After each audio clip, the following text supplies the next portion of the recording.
नमस्कार मंडळी. तर कढई तेलाचे पदार्थ करून वापरून फार खराब झालेली होती, काडी झालेली होती. चला तर म्हटलं तिला स्वच्छ करावं.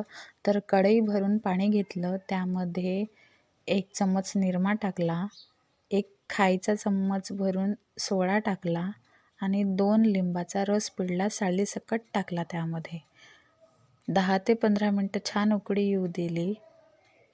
त्यानंतर गॅस बंद केला आणि तिथलं पाणी दुसऱ्या भांड्यामध्ये काढलं आणि विम जेल किंवा तुमच्याकडे कुठलंही भांडे घासायचं साबण नसेल त्याच्याने छान घासून घेतली. जोर लावून छान घासून घ्यायचं आणि धुवून घ्यायची. आपली कढई अगदी चकाचक पांढरी शुभ्र नवीन असल्यासारखी होईल. तुम्ही पण हा हॅक नक्की करून बघा आणि कसा वाटला व्हिडिओ मला कमेंटमध्ये नक्की सांगा.